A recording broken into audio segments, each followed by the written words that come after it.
Good morning, students. In the previous video, we had learned about our constitution. Today, in this session, we will learn about fundamental rights and fundamental duties. So let us read about fundamental rights. The constitution has laid down certain fundamental rights.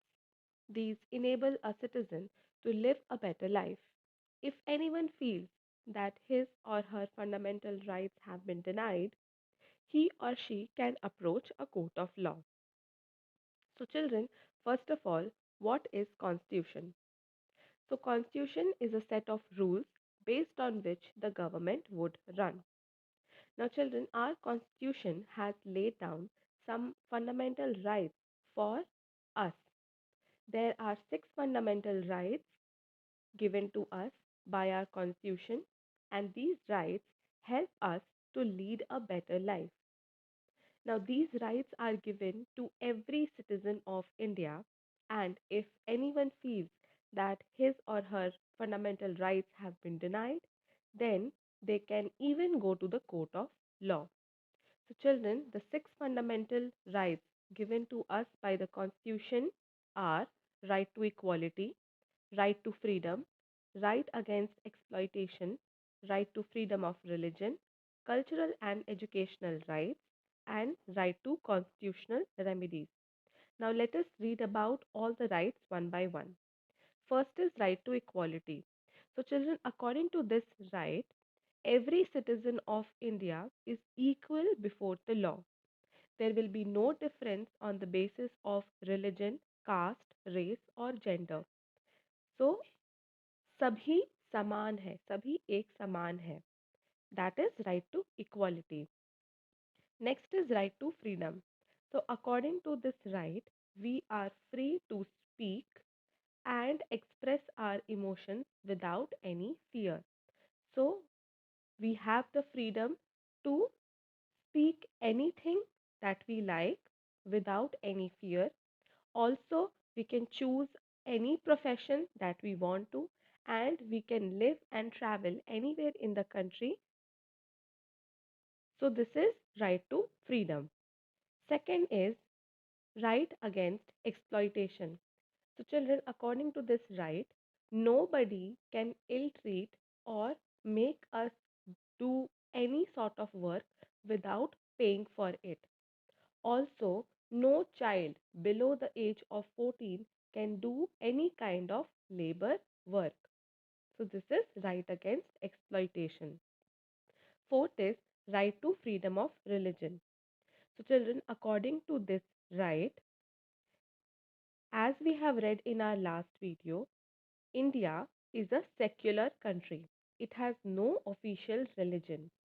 So, with this right, we have the right to follow any religion that we want to. Nobody can force us to follow one single religion. Next is cultural and educational rights. According to this right, children, every citizen of India has the right to get education in any educational institution. Means anyone can get education in any educational institution. Also, all groups who are less in number, that means minorities, they can develop and preserve their own culture. And also, every child between the age of 6 to 14 years has the right to get free and compulsory education. And lastly, right to constitutional remedies. So, children, according to this right, if any of the above rights is being taken away from us, then in that case, we can move to the court of law to get justice. So, if anyone is taking away any right from me with the help of right to constitutional remedy, I can go to court and I can get justice. So, these are the six fundamental rights given to us by our constitution. So, children, in our book, the rights are given right to equality, right to freedom of speech, right to follow any religion, right to justice. Right to justice means right to constitutional remedies, right to live and travel anywhere in the country, right to choose our profession, these two rights will come under right to freedom. And right to free and compulsory education for all children up to the age of 14, this will come under cultural and educational rights.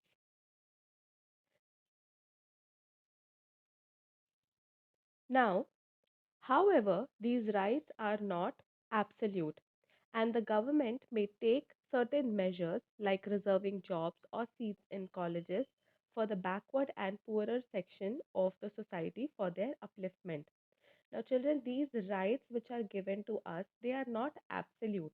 Sometimes, in certain situations, the government can take certain steps, like they can reserve jobs or they can reserve seats in college for backward and poorer people of the society so that they can get uplifted, so that their condition can become little better. So, for that, sometimes the government can reserve jobs or they can also reserve seats in colleges. Now, let us read about our duties. Duties always come along with rights. As citizens of India, some of our important duties are given here. So, children, there are seven fundamental duties given here. First is we must follow the rules laid down by the Constitution. So, all the rules which are laid down by the Constitution, we should follow them. We must honor our national flag and national anthem. We must keep our country united. We must defend our country at the time of danger. We must protect our national property. We must protect our environment. And we must treat all Indians as equal. So, these are our fundamental duties. So, as citizens of India, we enjoy fundamental rights. But along with these rights, children, we have certain duties towards our country. So these are known as fundamental duties, and we should always follow our duties. Next, children, let us read about the directive principles of state policy. Our constitution has also laid down certain guidelines for the government to follow for the welfare of the people. Some important guidelines are given here. So, children, the Constitution of India has laid down certain instructions or guidelines for the government to follow, and these guidelines are given for the welfare of the people. So, what are the guidelines? To provide proper living conditions for all the citizens. So, the government has to ensure that all the citizens of the country is living under proper conditions. Next, to provide work for everyone. The government has to ensure that everyone is getting job or it is getting employment. Next, to ensure that some people do not become rich by exploiting others. So the government has to ensure that the wealth is not concentrated in the hands of rich. It is equally distributed. And lastly, to improve the conditions of the weaker sections of society, such as those belonging to the scheduled caste and scheduled tribes. So, lastly, children, the government has to ensure that the weaker sections of the society, that means the people belonging to scheduled caste and scheduled tribes, their living conditions are also improved. So, these are the directive principles of the state policy. Now, let us read this paragraph. Did you know over here? Some other forms of the government are monarchy, aristocracy, communism, and dictatorship. So, what is monarchy? The state is being ruled by a king or queen. The monarchy is a heredity, that is, when the monarch dies, his or her child becomes the new ruler. In some monarchies, the monarch has full power. In others, there is a democratic government and the king or queen does not have the absolute power. So, children, monarchy is a form of government, and here the state is being ruled by a king or queen. So, when the monarch or the king dies, his child becomes the new ruler.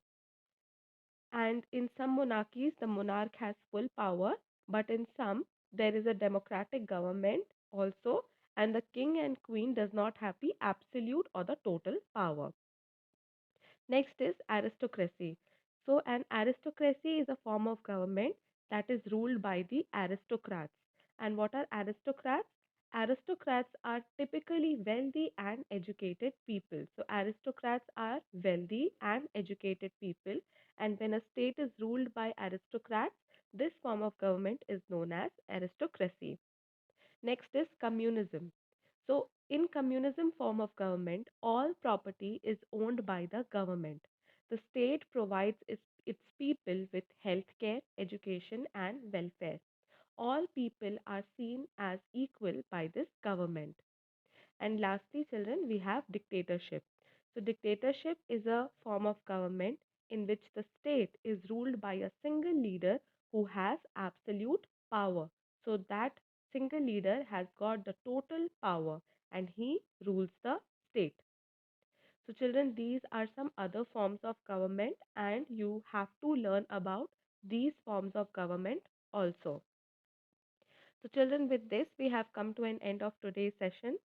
In the next class, we are going to read about election commission, political parties, and importance of voting. So, children, till then, please revise the portion which we have done today, and I will see you in the next class. Thank you, children.